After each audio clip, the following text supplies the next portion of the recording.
Quero saudar você, professor, professora da Escola Bíblica Dominical, classe dos adultos com a paz do Senhor Jesus. Muito bem-vindo a você que é novo ao canal da professora Manuela Barros.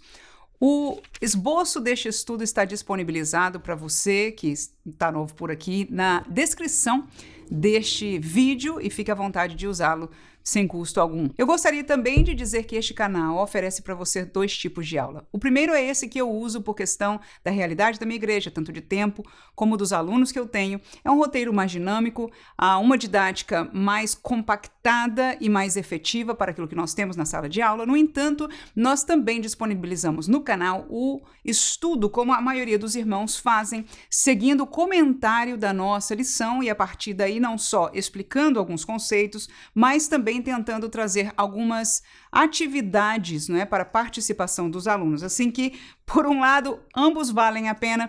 No entanto, nós separamos estes dois vídeos entendendo que há diferenças entre, não é, os nossos alunos. Assim que, se você é novo, pode assistir ambos os vídeos e decidir qual é o melhor para você. Vamos começar o nosso estudo de hoje, que é baseado na lição de número 8, intitulado Uma Igreja que Enfrenta os Seus Problemas. E o texto da leitura bíblica em classe trata-se do texto que vai mostrar o princípio do diaconato. Como nasceu essa história de ter diáconos na igreja? Primeiros 7 versículos do capítulo 6 de Atos, com certeza você já leu este texto e vai ser algo que nós vamos estar falando no decorrer desta lição. Dividimos, como de costume, neste estudo, 3 tópicos. O primeiro deles vai ser os problemas que são levados ao ministério.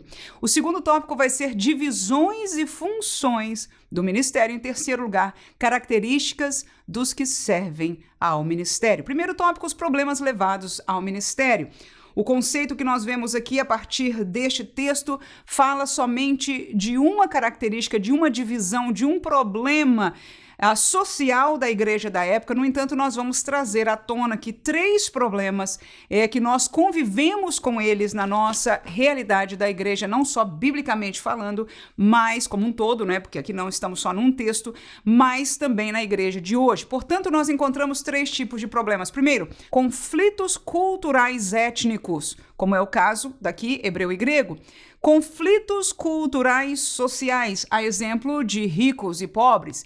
E, em terceiro lugar, conflitos culturais modistas, e com isso nós estamos falando de preferências. Vamos ao primeiro subtópico. Conflitos étnicos culturais, como que está escrito neste texto aqui. Atos capítulo 6, versículo 1, nós vamos ver isso. Ora, naqueles dias, crescendo o número dos discípulos, houve uma murmuração dos gregos contra os hebreus, porque as suas viúvas eram desprezadas no ministério cotidiano. Então nós vemos aí, já conhecemos este texto aqui, de que a origem do problema, pelo menos, escute por favor que isso é interessante, segundo a percepção daqueles que vieram trazer o problema à liderança. Pode ser que isso não estivesse acontecendo de fato, né? No entanto, a percepção daqueles que viram disseram, não, peraí, está havendo algum favoritismo ou elas estão sendo esquecidas e etc. Então, eles trouxeram este problema à liderança, mas a base, ou seja,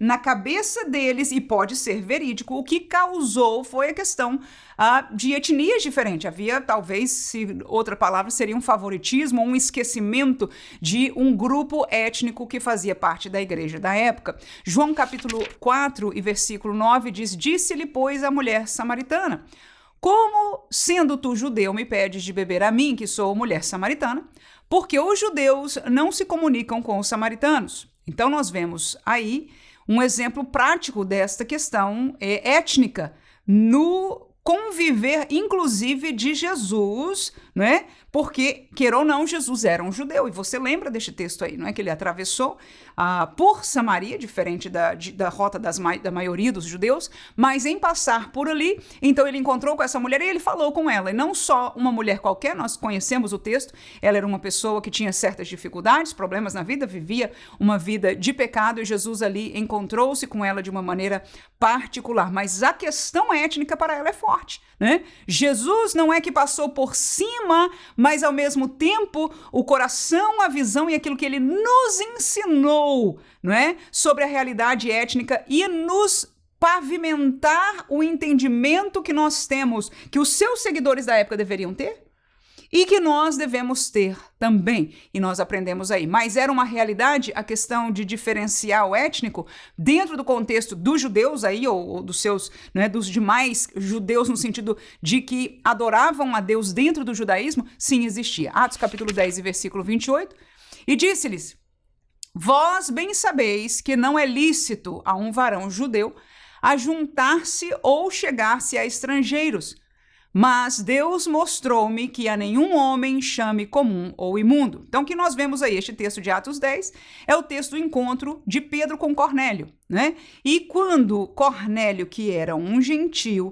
recebeu a visita de Pedro, e se você tiver interesse, leia a história, porque é muito bem interessante como Deus dá visão a Pedro e também faz uma revelação a Cornélio para que esse encontro acontecesse. Mas eu quero somente focar neste versículo que diz que Pedro, quando chegou na casa, não é, daqueles pagãos, daqueles gentios, ele, a primeira coisa que disse foi isso: olha, vocês, eu já quero lembrar vocês sabem que para mim é proibido, né? Claro que essa proibição não é verdadeiramente bíblica no sentido da lei que Deus estabeleceu para o povo judeu. Se você olhar o Antigo Testamento, eu até perguntei à professora Vânia, que é mais cátedra na área de Antigo Testamento, para me confirmar. Eu falei: olha, eu nunca encontrei na lei nada dizendo isso. E ela disse que realmente a questão da tradição judaica foi que levou eles a não nem entrarem em casa, nem se comunicarem com pessoas gentílicas. E é isso que Pedro está falando. Vocês sabem que eu jamais podia entrar na casa sua. No entanto, Deus me mostrou que não chame nenhum homem comum ou imundo. Então nós vemos que as barreiras étnicas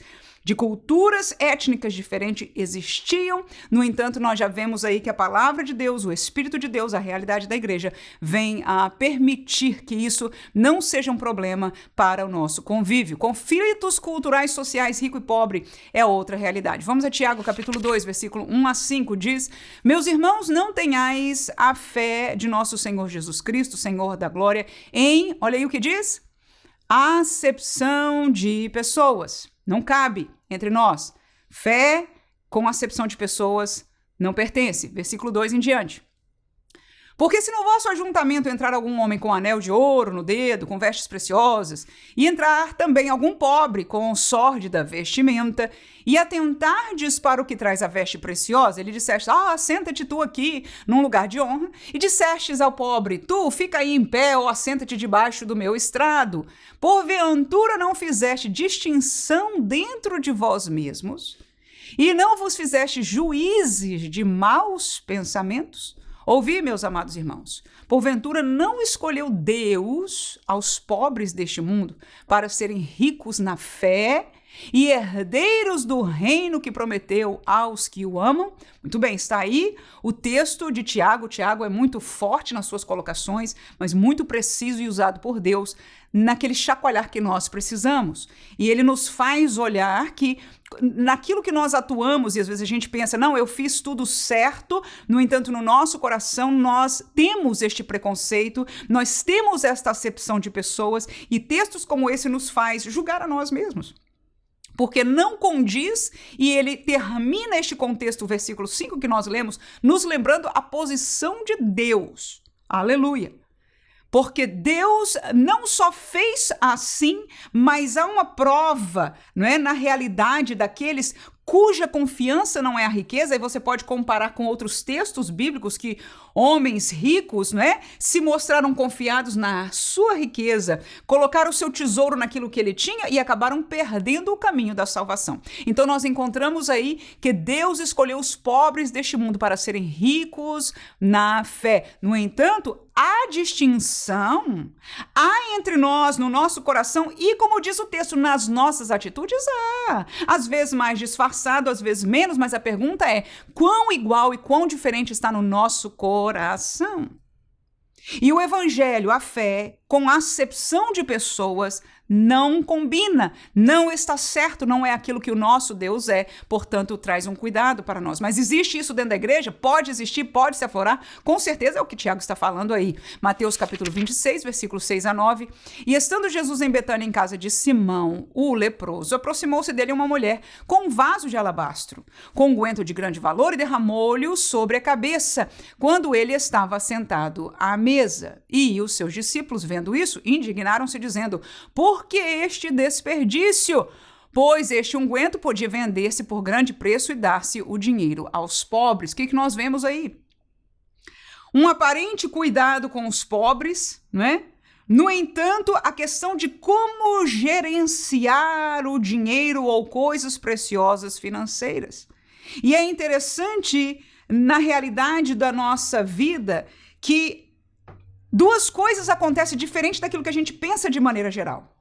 A primeira é que a gente pensa, olha, quem é rico dá mais do que quem é pobre, ou seja, dá para o pobre ou ajuda. E a realidade, de fato, não é esta. Sempre que eu vi desde a minha infância, acompanhando com os meus olhos, andando nas ruas da minha cidade, de onde eu vim, do Brasil, observando no ônibus as pessoas na rua que pediam esmola, as pessoas que tinham seu coração contristado, que estendiam a mão para dar, eram sempre pessoas de menor condição social. Então, é algo que a gente aprende em ver. Há esta diferença e este gerenciamento do dinheiro de uma pessoa que sabe o que é não ter, que sabe o que é se compadecer de alguém que está passando necessidade, é diferente do gerenciamento do rico. É diferente. Então, nós vamos ver conflitos neste sentido na igreja exatamente porque quem já passou na pele ou quem vive esta realidade, né, entende de uma maneira completamente diferente daquele que nunca viveu nem de perto esta realidade. Mas a segunda coisa aí, que é a que Jesus vai falar mais para frente, neste mesmo texto, é que ele disse que o que ela fez foi algo importante, aleluia, a preparação do seu corpo para o seu sepultamento. Teve um valor, portanto, espiritual. E esta é outra coisa, escute por favor, que nós como crentes, às vezes não entendemos. O pastor ou a direção da igreja ministerial decide investir, ou decide fazer, ou decide dar, ou decide isso ou aquilo em função da gerenciar do dinheiro, que nós, na nossa administração de empresa, ou nós no nosso curso de contabilidade, ou nós aonde estamos no nosso gerenciamento humano, não entendemos.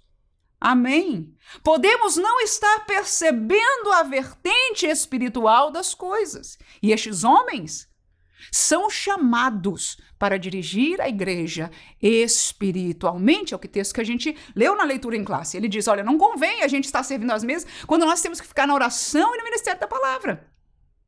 Então, o pastor que fica na oração e no ministério da palavra recebe de Deus a orientação, né, que os diáconos vão levar a cabo, junto com a igreja, glória a Jesus, mas a visão espiritual precisa ser de alguém que seja devotado, aleluia, a palavra, a conhecer a Deus e a oração para estar na presença de Deus e recebendo esta orientação de Deus. Então, nós já falamos de conflitos culturais, étnicos, sociais, e agora vamos falar de um mais delicado, modistas ou de preferências, né? Nós vamos ver aí alguns que são moda, verdadeiramente, no sentido assim, verdadeiramente são preferências, e quando eu digo que é preferência, significa que se você escolher A e eu escolher B, nós não estamos pecando contra Deus, ok?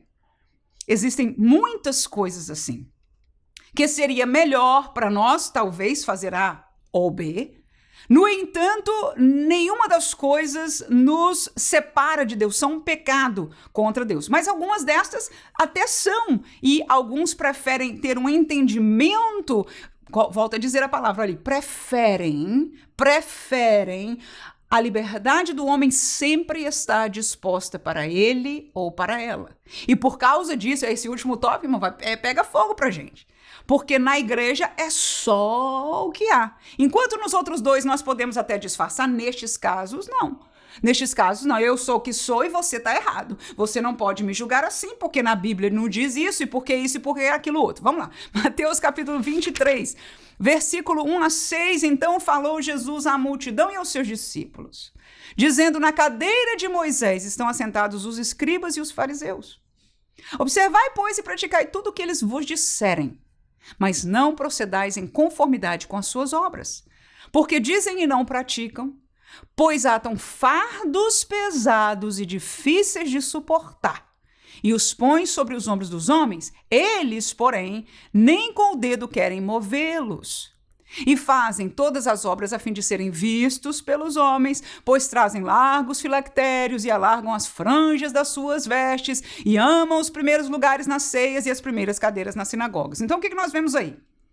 Jesus está expondo essa realidade de preferência de aquilo que se coloca, se mostra para fora dos fariseus, pessoas que estão na liderança.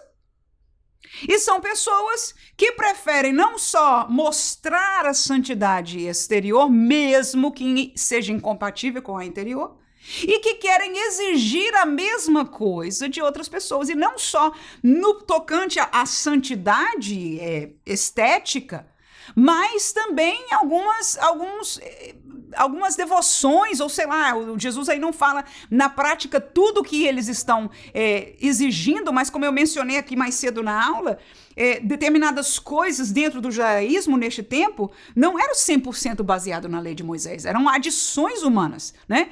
E aí Jesus está dizendo, olha, o que eles falam, até pratique, né?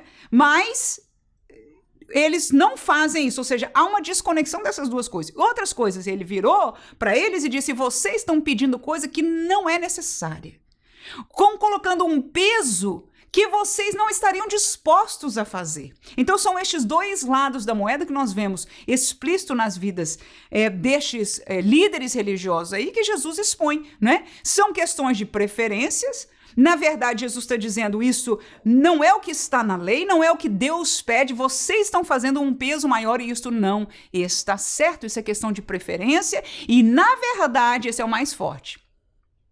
É que enquanto vocês estão forçando isso, né, sobre eles, nem vocês estão no vosso coração, na vossa realidade da vossa vida fazendo nada disso. Então isso é muito forte para nós quando a gente escuta um texto, um comentário como esse que eu estou fazendo, você diz, é isso mesmo e etc, né? Mas ainda a carapuça há de cair sobre nós. Primeiro porque a verdade dos fatos é que talvez nós não façamos em uma área, mas façamos em outra área. Isto é muito fácil acontecer, tiro pela minha própria vida. 1 Coríntios capítulo 1 e versículo 12. Quero dizer com isso que cada um de vós diz, eu sou de Paulo, e eu de Apolo, e eu de Cefas, e eu de Cristo. O que está acontecendo aqui? Igreja de Corinto, uma igreja cheia de dons espirituais, uma igreja viva espiritualmente, mas tinha preferências. Tinha preferências, talvez por estilo, talvez pela maneira de poder na palavra. O que quer que seja que diferenciava estes obreiros que estavam ali cooperando, pregando, ensinando, administrando a igreja de Corinto, havia preferências, né? Então essas preferências vão trazer choque, e na igreja de Corinto foi o primeiro choque que Paulo teve que lidar com ele na carta que ele manda. O primeiro ponto que ele acertou de contas com eles foi em relação a isso, preferência. Não só ele falou um montão lá, mas ele terminou dizendo, peraí, deixa eu explicar uma coisa para vocês, irmão, um é quem planta, o outro rega, mas é Deus quem dá o crescimento, mostrando para eles que nós somos todos cooperadores da obra que é de Cristo. O sumo pastor é Jesus Cristo e todos os demais são cooperadores, e a igreja tem que entender, participar, não é? Entrar nesta realidade funcional da igreja, que o pastor José Gonçalves fala, né? Da realidade organizacional, no contexto de entender, de aceitar em humildade, discernimento espiritual, para entender e para o bem-estar, para que diminua os conflitos, né? Que nós estamos falando deles aqui. 1 Timóteo capítulo 2, versículo 9, que do mesmo modo as mulheres se ataviem em traje honesto, com pudor e modéstia, não com tranças, ou com ouro, ou pérolas, ou vestidos preciosos. Então, um texto como esse é explícito. É um texto que fala exatamente, biblicamente, o que a mulher deveria vestir ou não usar no seu vestimento, como ela deve se portar ou não. Mas aí você vê, nós preferimos entender, e eu digo isso com toda sinceridade, até porque outros textos, não esse necessariamente, eu também tenho a mesma colocação. Eu digo, não, o problema aí é porque na época, é porque era este lugar, é porque era aquilo e etc. E nós começamos a divagar, nós temos as nossas preferências, vamos dizer que uma dessas coisas aí a gente goste, né? Ou não acha que tenha problema, fala, mas peraí, isso não é pecado, isso é questão, né, de usos e costumes e etc. Está na Bíblia. E não está de uma maneira, como se diz, sugestiva. Está dizendo que deve ser desta maneira, mas aí por causa das nossas preferências, muita gente, né, a gente começa e eu digo isso por mim mesma, até devagar, será que é mesmo assim? Vamos ver o contexto cultural e etc, etc. O que eu quero mostrar aqui não é defender A ou B, direita ou esquerda em função deste texto, mas fazer-nos entender que nós vamos estar levando diante do ministério problemas nessas 3 áreas, ok? E eu quero perceber que talvez 80% ou mais é preferências, né? Às vezes a gente até prefere entender, ter uma interpretação bíblica. Escute, por favor, que isso é forte. Escute, por favor. Não é que nós não reconheçamos a interpretação bíblica de um tema ou outro. Começar coisas simples como essa, a questão das mulheres, mas às vezes teológicos, né? E nós preferimos crer de uma certa maneira. Diferente da gente ter sido convencido, que pode acontecer, inclusive alguém pode ser convencido ao erro, mas acontece muito de nós termos preferência. Já vi isso explicitamente, inclusive, de alguns obreiros. No entanto, o que eu quero dizer é que, entendo estes conflitos, o ministério se torna extremamente importante. Porque o texto da lição, o comentarista, ele fala da unidade. É importante que a igreja tenha unidade. E no nosso comentário, quando nós fazemos junto a lição, eu trago exatamente esta realidade. Para nós termos unidade, nós precisamos de 2 coisas. Primeiro, da Constituição, ou seja, de um documento, de um lugar onde nós entendamos o que é verdade, o que não é verdade, o que é certo, o que é errado, e isso é a Bíblia Sagrada. Mas, em segundo lugar, não adianta nada não, mas adianta pouco se não tiver uma liderança para atuar esta realidade da Bíblia, exatamente por questão como essas que nós estamos falando, ok? Exatamente o que aconteceu em Atos capítulo 6.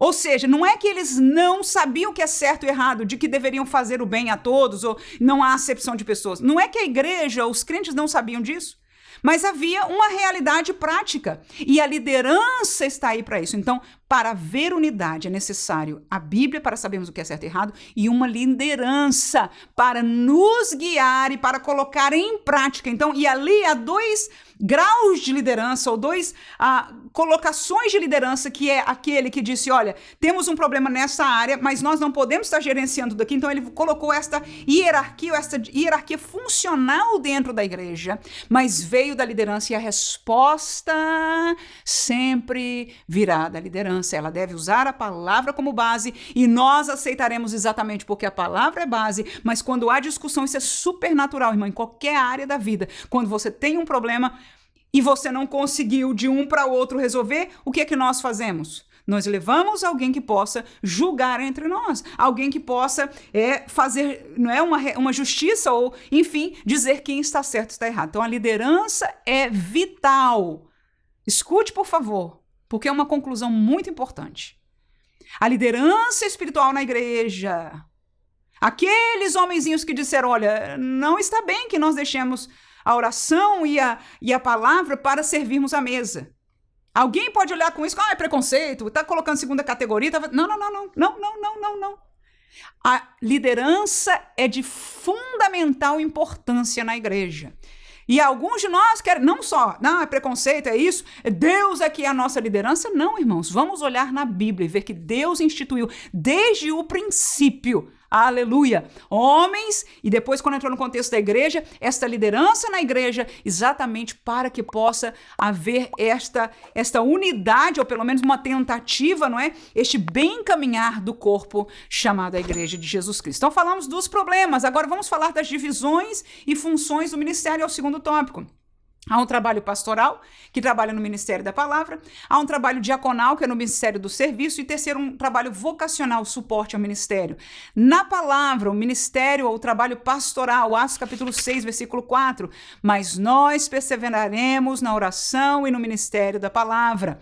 Atos capítulo 18, versículo 11. Diz o texto bíblico, e ficou ali 1 ano e 6 meses, Paulo, né? Ensinando entre eles a palavra de Deus. Mas vamos ainda primeiro a Timóteo, capítulo 4, versículo 6, depois o 13 e o 14, diz, propondo estas coisas aos irmãos. Paulo dizendo ao seu filho na fé, obreiro, Timóteo, você vai ser bom ministro de Jesus Cristo, criado com as palavras da fé e da boa doutrina que tens seguido. Persiste em ler, exortar e ensinar até que eu vá. Não desprezes o dom que há em ti, o qual te foi dado por profecia, com a imposição das mãos do presbitério. Então nós vemos não só no diaconato, mas aqui com Tiago, que já era um pastor, com Timóteo, que já era um pastor, ambos ministérios foram recebidos por eles por imposição das mãos do ministério, ou seja, esta cerimônia, esta tradição não é coisa do homem, é bíblica. Aleluia! E é importante, Paulo lembra a Timóteo, não só Deus te fez saber e te confirmou, querido filho na fé, em profecia, mas você recebeu a bênção da imposição de mãos do ministério. Então, persiste na carreira, na vocação, no chamado que você recebeu. E qual é o centro desse chamado que ele falou? Em ler a palavra, em exortar, em ensinar. Então, o ensino da palavra, o trabalhar com a palavra e com a devoção diante de Deus, a oração, é o cerne do ministério pastoral. E o trabalho diaconal é o segundo.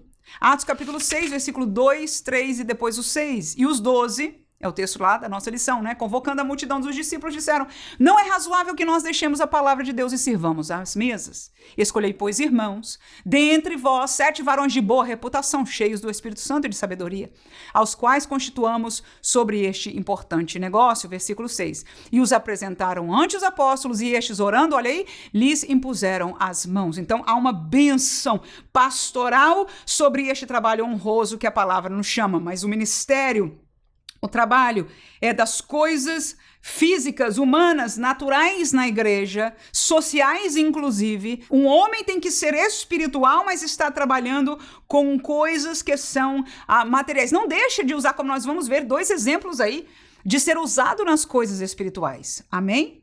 O crente é sempre usado em coisas espirituais, mas o serviço diaconal é um serviço de função das coisas humanas, das mesas, do serviço das coisas naturais aí. Vamos ler 1 Timóteo capítulo 3, versículo 8 a 10, diz: da mesma sorte os diáconos, sejam honestos, não de língua dobre, não dados a muito vinho, não cobiçosos de torpe ganância, guardando o mistério da fé em uma pura consciência. E também estes sejam primeiro provados, depois sirvam se forem irrepreensíveis. Está aí uma lista de características, né, daqueles que vão servir no diaconato. Parece uma coisa simples, mas nós vemos que estas 2 referências de Atos 6, com a referência de 1 Timóteo, nós vemos que o critério para servir nesta liderança na casa de Deus, mesmo sendo das coisas materiais, há um crivo divino que deve ser inclusive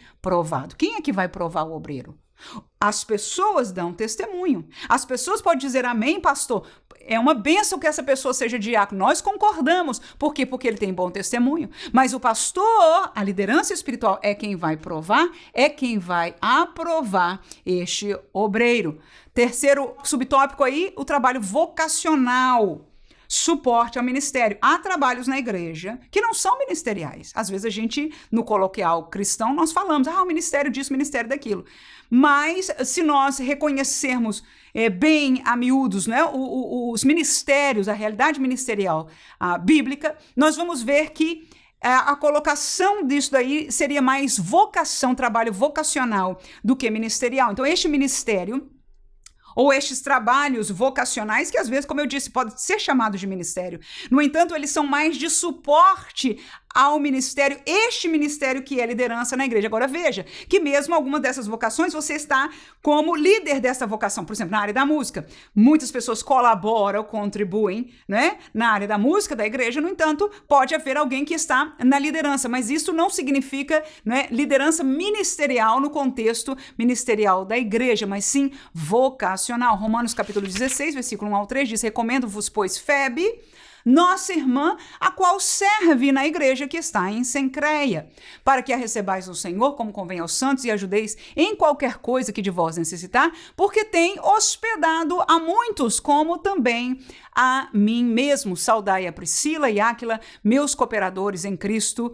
E aí por diante, este texto, capítulo 16, praticamente inteiro, vai falar de pessoas que são cooperadoras de Paulo em diferentes vocações. A primeira que fala de Febe, a sua cooperação maior era hospedar os servos de Deus. E ele mesmo agradece e diz: olha, ela é tão hospedeira, ela é tão aberta neste sentido, nessa vocação que Deus deu a ela, que eu quero que vocês tratem muito bem dela aí quando ela chegar. Mas veja que Áquila e Priscila, que é um nome, são nomes neste casal, nós reconhecemos ele na história bíblica também, Paulo aí chama de cooperadores deles. E se você ler este capítulo, você vai ver uma série de pessoas a quem ele diz, olha, essa gente aqui, este irmão, saúda esse, porque é cooperador nosso. Ou seja, há uma série de funções e há uma série de realidades vocacionais na igreja que cooperam com o ministério. Paulo era o pastor, Paulo era o apóstolo, mas ele recebia cooperação de vários obreiros. Romanos capítulo 12, versículos 6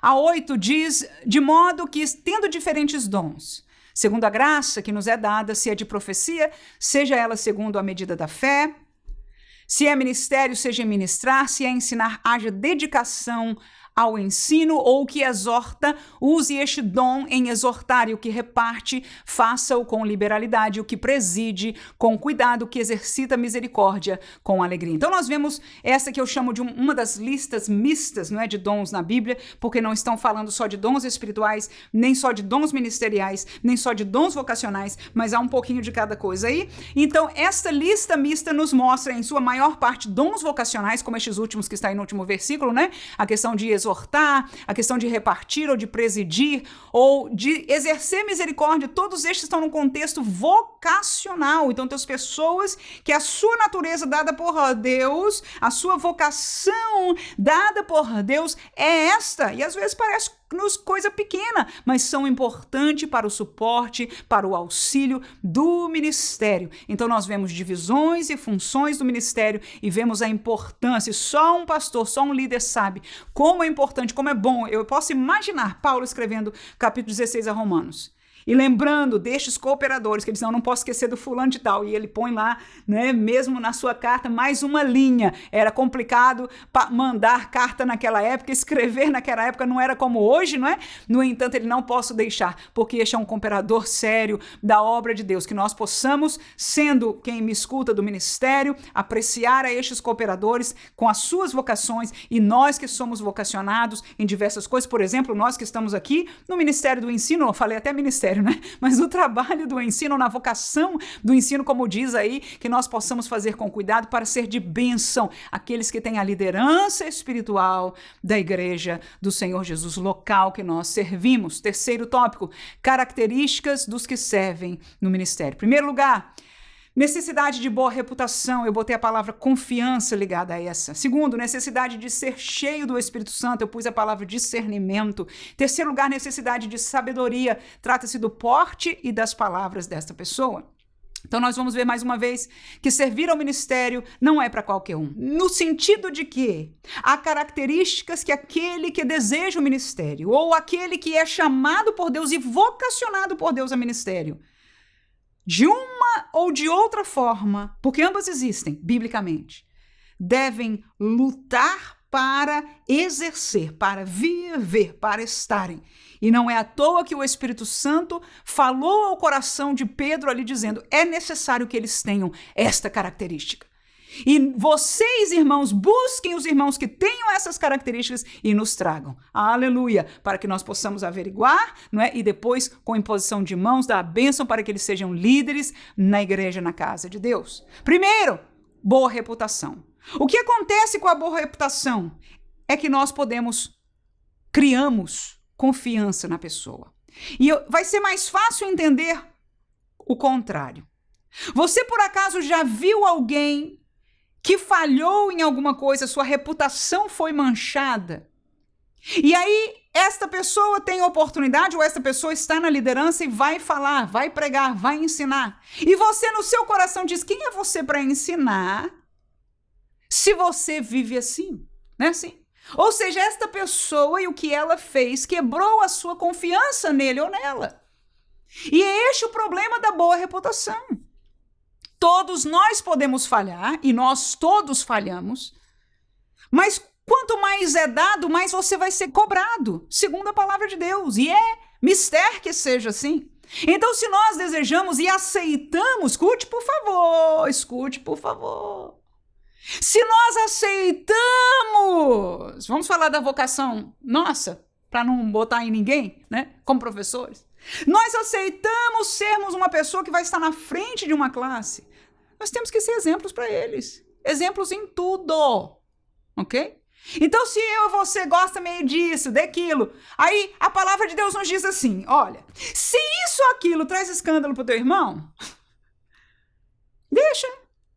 E talvez essa palavra não tenha o mesmo peso para ele ou ela que estão ainda crescendo na fé, que estão ainda sendo discipulados. Mas para mim e para você que aceitamos este lugar vocacional mais de liderança, deve nos pesar mais. Deve nos pesar mais. A nossa reputação dentro e fora da igreja deve nos pesar mais. Volto a dizer. Eu sou a primeira a dizer, eu já errei, já vacilei em palavras, em atitudes que não deveria. E isso pode romper a confiança de um aluno em escutar o meu ensino, então eu tenho que tomar mais cuidado. Como eu trato a minha família, como eu vivo dentro e fora da minha casa, todas estas coisas fazem diferença. Atos capítulo 6, versículo 3, é o versículo que nós lemos aí, não escolher irmãos entre vós 7 varões de boa reputação, cheios do Espírito Santo e de sabedoria, aos quais constituamos sobre este importante negócio. E sobre este texto, na outra aula comentada, né, nós vamos fazer um trabalho com a turma, e para participarem, nós tentamos naquela aula dar 3 ideias de participação, uma delas está baseada nisso aí.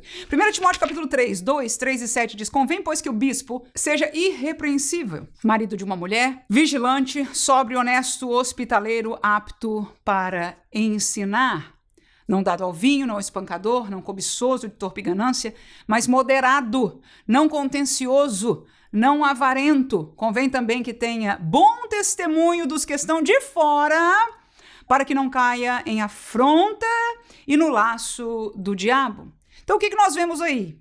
A mesma coisa que eu acabei de falar. Quando nós, como crentes, dizemos, olha, aquele pastor que lá na internet está falando, olha o que ele fez, olha o que ele falou e etc. O que acontece? Será que nós ganhamos mais confiança de ouvir a pregação dele, a instrução dele, a liderança espiritual dele ou menos? Se você viu problema com uma dessas áreas aí, você vai dizer menos, naturalmente, não é assim? Ora, e este é um preço muito alto que o obreiro, o ministro, não deve pagar, porque ele não deve fazê-lo. Este é um cuidado que não cabe a nós acusar. A igreja, por natureza, ou seja, ele em sua vida já fez exposto. Entendeu? Claro que eu não estou dizendo de casos que, enfim, haja... O ministério ele deve cuidar disso. Quando há escândalo, ele deve se trazer, fazer, enfim, aquilo que o ministério deve fazer. No entanto, para nós que somos ovelhas, nós devemos observar, e isso é bíblico. E olha, quando eu digo nós perdemos a confiança, a verdade é que alguns de nós estamos vivendo tão carnais que nós nem estamos mais perdendo a confiança. Há pessoas que estão pecando, principalmente se o pecado dele ou dela for exatamente aonde é o nosso fraco, nós nos desculpamos a ele ou a ela e fica tudo bem. Está errado, irmãos. A boa reputação, biblicamente falando, deve ser aquilo que nós, como crentes, devemos crescer. Nós, como obreiros vocacionais, devemos ser melhores do que os crentes, é que Paulo fala a Timóteo, né? Ser exemplo dos fiéis. E mais ainda aqueles que estão no ministério. Então, quais as características? Em primeiro lugar, boa reputação dentro da igreja, fora da igreja, dentro de casa, dentro do ambiente de trabalho. Boa reputação. Para quê? Para que as pessoas, alguém vai lá no trabalho, né? Aí você um dia, descobriu que é pastor. O quê? Esse aí é pastor? Eu ouvi disso de um irmão, era evangelista, né? Muitos anos atrás. E eu trabalhei para uma pessoa e este meu chefe falou, aquele fulano na tua igreja é isso? Ele disse, não. De jeito nenhum. Tudo eu aceito, porque eu era crente, ele sabia que eu era crente. Ele diz, você é crente? Aquele ali, nem... Ele falou assim mesmo, irmãos, nem crente é aquele homem. Claro que este era um ímpio, eu não sei o que viu, eu não sei o que fez, eu não procurei saber. Eu só sei de uma coisa, o ímpio falou assim, você é crente.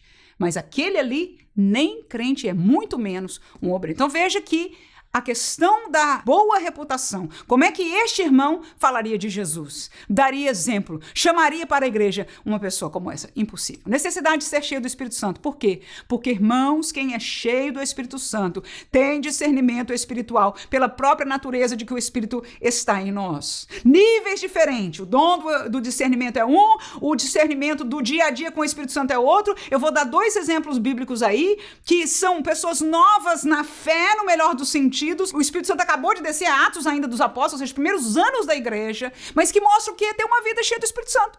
Eu vou te mostrar em 2 diáconos. O primeiro é o Estevão, capítulo 6 ainda de Atos, capítulo 8 a 10, versículo 8 a 10. E Estevão, cheio de fé e de poder, fazia prodígios e grandes sinais entre o povo. E levantaram-se alguns dos que eram da sinagoga chamada dos libertos, e dos sirineus, e dos alexandrinos, e dos que eram da Cilícia e da Ásia, e disputavam com Estevão, e não podiam resistir à sabedoria, e olha aí, e ao espírito com que falava. Escute, por favor. Não só essa gente não era ignorante, no melhor dos sentidos, porque estudava, conhecia a realidade do mundo que o cercava, ok? E eu não estou falando só de conhecimento, de escolaridade, de universidade, não. De sabedoria, de conhecer a realidade que o cerca. Mas tinha fé e conhecimento também da palavra que ele servia. E o Espírito era cheio do Espírito Santo. E estas virtudes nele, a palavra diz que ninguém podia resistir. O que significa isso? É que o que ele respondia às pessoas que estavam discutindo com ele era uma sabedoria tal que ninguém ganhava no melhor sentido. Ele não estava brigando. Ele estava ensinando, ele estava explicando, ele estava discutindo ali. Mas ninguém, a Bíblia diz, podia resistir. Quem era esse? Era o diácono Estevão. Vamos ao outro exemplo, Filipe, capítulo 8 de Atos, versículo 26 a 30.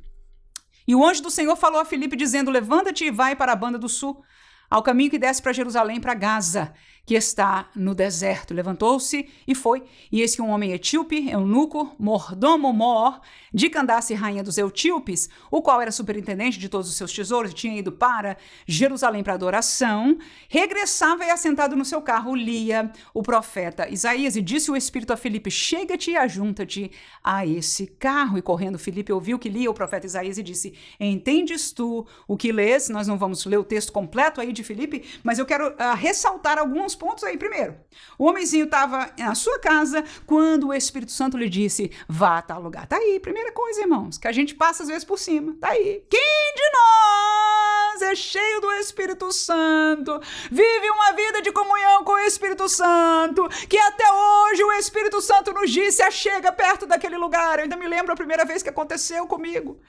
Aleluia. Esperando para o meu carro ser consertado, de repente o Espírito Santo desde senta perto daquela moça. Outras vezes aconteceu, mas isso é uma vida, irmãos, que nós temos que ter com Deus. Não é o tempo todo, ele faz a hora que quer, como quer. Glória a Jesus. Mas é assim mesmo, quem tem experiência com o Espírito Santo sabe que isso acontece. E se nós não temos, nem nunca tivemos, devemos buscar. Aleluia. Isso é ser cheio, viver uma vida cheia. Tem outra coisa, quanto mais nós obedecemos, damos ouvidos à voz do Espírito Santo, mais ele fala conosco, mais ele dirige a nossa vida. Quanto menos nós fazemos, mais isso se esfria. E nós não estamos aqui falando de emoção, porque você vai ver pelo que acontece nesses encontros que Deus estava no assunto. Amém? São vários resultados que podem no assunto do que estamos estudando agora. No entanto, esta é uma realidade, ok? Então, o que aconteceu ali? Não só viu a primeira vez, foi para o lugar que Deus mandou. Quando viu a carruagem, outra vez ouviu a voz do Espírito que disse, é essa, chega junto, obedeceu de novo. Aí ele ouviu o que estava lendo e aí fez uma pergunta para iniciar a conversa. E você já conhece este texto? Sabe que ele sobe na carruagem, explica a partir daquele texto a verdade sobre Jesus. O homenzinho não só se convence, já terminando o assunto, pergunta, o que me impede de ser batizado? Né? Então ali Filipe desce e leva as águas do batismo naquele lugar. Ou seja, homem cheio do Espírito Santo. Terceira necessidade e última do nosso estudo, sabedoria. Sabedoria se mostra através das palavras, mas através do porte da pessoa também, a maneira que nós reagimos. E aquilo que nós falamos são as duas coisas que mostram para o lado de fora, revelam a sabedoria que nós possamos ou ter ou deixemos de ter. Atos capítulo 6, versículo 10 diz, e não podiam resistir à sabedoria e ao espírito com que falava. Acabamos de ler este texto, mas está aí o exemplo, né, da pessoa de Estevão. Tiago capítulo 3, versículo 13, depois o 16 e 17 diz, quem dentre vós é sábio e inteligente?